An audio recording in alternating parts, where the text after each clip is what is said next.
Hi everyone, welcome back to my channel. Obviously, I'm going to do a preview this week. Obviously, we've got the new Premier League season starting this Friday night with Man United v Leicester City. So just want to go through just my kind of previews and predictions for the upcoming season. I'm not going to go through every single team. I'm just going to give you the three teams I think are going to go down, who I think will finish in the top four, FA Cup winners, League Cup winners, and my own personal team, West Ham, how I think they're going to do. So I'll start off with my three teams I think I'm going to go down. In no particular order, I'm going to go with probably Huddersfield being one of them. They had a really good first season in the Premier League. David Ragnar did really well on a very limited budget and a very small squad, especially a mainly sort of championship heavy squad. Didn't add much Premier League experience the first time round to his squad. And they did really well, but I think this time they've not really added a lot of really massive quality to their squad, and I think they're going to struggle. I think Wolves have have done really well, so I think Wolves will probably stay up. So I think Huddersfield are going to go down. Second team I think is going to be Cardiff. Again, not added much quality to their side that come up. They seem to be one of those sort of championship teams that went on a really good run, kind of really late on, and kind of got in there and ended up getting promoted. Similar to what Reading did a few years ago, and a few other teams have done it. But that momentum would die off. I think they'll start well, Cardiff. I think they'll kind of go on that roll. They've been on that winning run from the back end of last season into this, but I think overall Cardiff, over 38 games, I think they're going to get found out, and I think they're going to go down. And then the third team I think that could go down is going to be Crystal Palace. They really struggled through, especially the first half of last year. Then they kind of recovered and they kind of did okay towards the end. But again, they've not added a lot of strength. I know there's a lot of rumours there's not a lot of money around. They've bought Kouyaté from West Ham, as well as some other Maya, I think his name is as well. But Zaha is their key. If they can keep hold of Zaha and keep him fit, then they could be okay. If he does go, and there's rumours that he might go still, obviously I think if a big enough bid comes in late in the window, I think they probably will sell him. I think that's going to be their downfall. He is their main man, and I don't think they've got enough without him there. Benteke doesn't really seem to be the same striker as he was when he was at Villa. Has he hit that sort of form for Crystal Palace? So I think Crystal Palace could be the third team going down. So for my top four, for the 3 year that I think they will finish in the top four but won't actually win it, I'm going to go with Man United, Spurs and Liverpool. This is in no particular order. I got a feeling that Man United will still get into that top four. I think they will probably more likely finish the fourth in that top four. They've not added a lot of strength. Obviously, they've added Fred to their squad, being their kind of really only major signing. But they've still got some really good players. Pogba was fantastic at the World Cup, and if he brings that form with him and that confidence that he was playing with into the league season, he can be a real asset for them. And he showed it in flashes in these last 2 years at Man United. But I think this is the year that he really needs to kind of show that he was worth that £90 million they paid for him.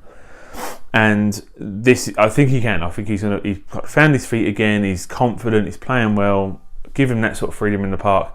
I think he'll do well. Lukaku as well. Again, flashes last season. He was the Lukaku at Everton, scoring bundles of goals from every which angle, and then he kind of died off a bit. I think if they can keep him fit and keep him scoring goals, those two players can really drive Man United's team through some of the defensive routers. I think De Gea didn't have the best World Cup, but I still think he's probably one of the best goalkeepers in the world.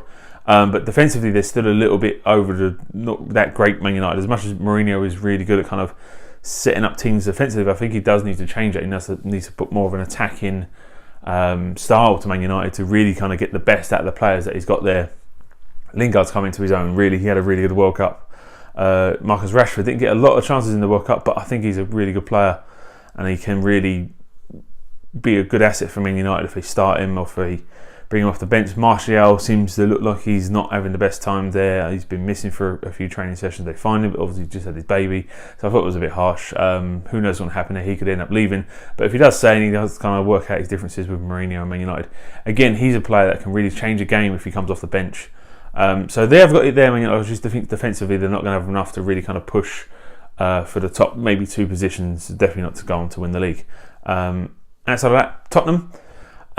This is a bit of a strange one because they've not signed anyone yet, and this is Tuesday, so we've got till Thursday till they sign any players. But I think again they've got a lot of strength in their squad, Tottenham, they're on a core, especially core English base that they've got with Harry Kane, Eric Dyer, Dele Alli, Kieran Trippier, Danny Rose. There's a good sort of core of players there, especially at the back, obviously Vertonghen. Alderweireld, if he stays, there's rumours that he could be going, but even Vertonghen on his own is a very, very good sort of centre-half. He can kind of bring the best out of whatever player he has next to him. So I think Tottenham are going to have enough to even without any sort of major additions, although they will need some. I think their kind of starting 11 is probably the strongest, bar one other team who I will get to in a minute, in the league really. So I think they're going to have enough to kind of be still in that sort of top 4 position come the end of the season. My other one is Liverpool. Again, those front 3 of Mo Salah, Mane and Firmino, I think they're going to carry on from last season. They've got that sort of momentum. Klopp's got a system in place that gives those 3 the ideal scenario to just go and play all freedom in the world. Obviously they've got a new goalkeeper now in Alisson they got from Roma, which I think will kind of shore up that bit. Defensively, I think they still need a bit of work. They could do with signing maybe another centre-half, because Lovren, who claims he's the best defender in the world but clearly isn't. Van Dijk, I think, can be one of those sort of players. I think they probably need another centre-half. In the middle, obviously, got Jordan Henderson, who kind of anchors that midfield and does really well. I can do a really good World Cup doing that for England.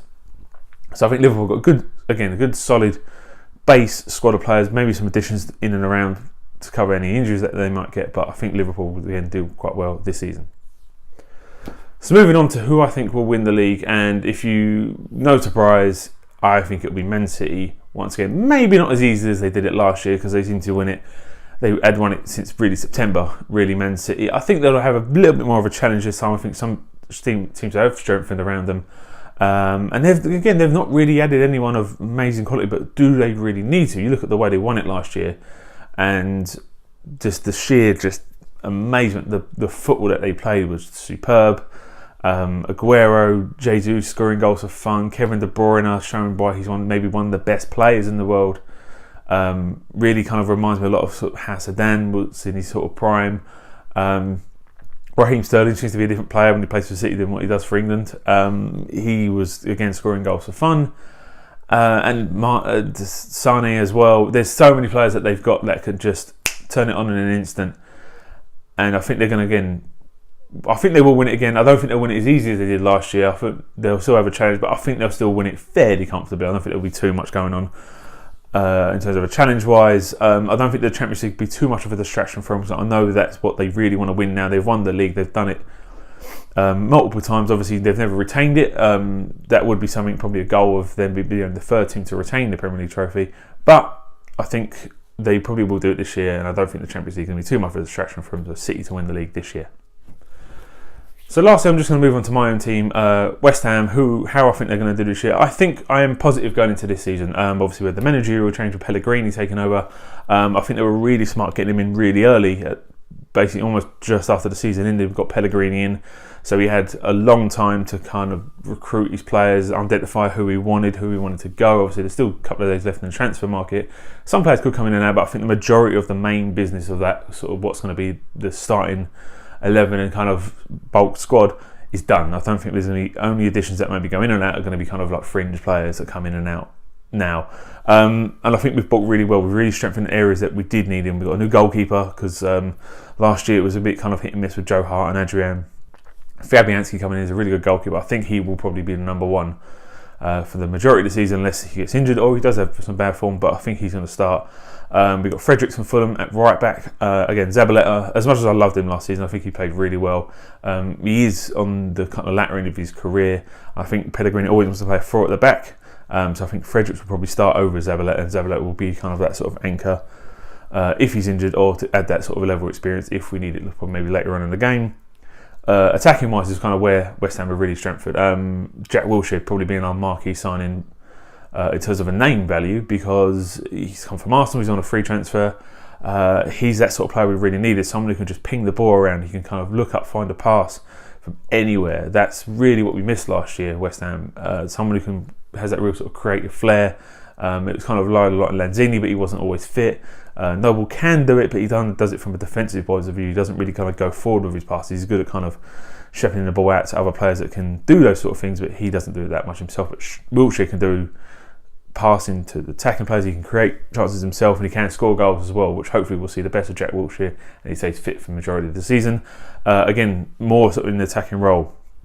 To probably two of the big kind of real sort of attacking players we've added was Yarmolenko from Borussia Dortmund and Felipe Anderson, £40 million from Lazio. West Ham record signing by far by a long stretch. He excites me. It's always a bit sort of tricky looking at a player that's come from outside of the Premier League into it.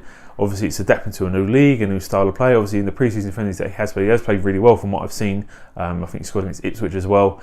Generally, players that come from Italy take a little longer to kind of settle in. So hopefully, that if we don't see the best of him in the first 5-6 games, people don't start getting on his back. He kind of just keeps at it, and I think throughout the rest of the year, he'll kind of come good. Eventually, Yarmolenko, I'm a little bit more kind of confident about maybe from the start, because he is from the German league, and German league is quite similar to the Premier League in terms of its physicality and its style of play. So I think he'll adapt maybe quicker than what Anderson will do, but I think Anderson hopefully overall will be the better player. As well, hopefully Pellegrini finds a way that he can play Arnautovic and Hernandez as a front two, which I think will kind of give us the best sort of attacking options, where you've got Hernandez, that natural sort of finisher, when you've got Arnautovic, hopefully you carry on with his form from last year, kind of being that sort of main man in the middle of sort of West Ham's attack, scoring goals, creating goals, just a general all-round sort of side play, where we've lost Lanzini, obviously for probably majority of the year with a Achilles injury that he sustained at the World Cup. In terms of league position, I'm not going to predict an actual league position, because obviously it's quite hard to do, because you never know how. There's always going to be a surprise team. There's going to be a team that does really poorly than everyone thinks. But I think sort of lower mid-table, I'd say anywhere between kind of maybe 10th and about 7th, I'd be really happy with it, with an improvement on last year. But I just want to see some entertaining football. I want to see some excitement. I want to see West Ham maybe going for wins, and even when they are winning, they're not trying to think about, let's just 1-0 up and hold it back. Against the bigger teams, I understand it, but against smaller teams, why not try go for 3, go for 4? Just a bit of excitement, really. It's been a bit drab since we moved to the Olympic Stadium, so I want to see some sort of excitement brought back, and I think Pellegrini will do that. I think I like his style of play that he did when he was at City. So finally, I'm just going to predict the two domestic cup competitions, the FA Cup and the Carabao Cup, or the League Cup, which it should be known for. Again, there's not kind of a lot of really thought gone into this. Is kind of, there's hundreds of teams who can win either trophy. So I'm going to go with probably Liverpool to win the Carabao Cup. Klopp does need a trophy. I think he's been there long enough. He's played some good football, not really delivering in terms of any silverware. So I think this is a good opportunity for him, so them to win that. And I'm probably going to go with either Man United, maybe Chelsea, to go on to win the FA Cup. Chelsea just seem to have that sort of connection with the FA Cup. When they're not doing well, it seems to be a trophy that they go on to win just to keep silverware ticking over. Obviously, they've changed managers this year, and there seems to be a lot of unrest really at Chelsea. There seems to be a lot going on there. So, but I think they generally, when they are sort of struggling, they do seem to pick up a trophy. The FA Cup seems to be that one. So Liverpool and Chelsea to win the two domestic cups. Anyway, thanks for watching. Obviously, I'll have weekly reactions and kind of thoughts and analysis as the weeks go by in the Premier League season. Hopefully your team does well. Hopefully my team does well. Thanks very much for watching. I'll see you next time. Bye.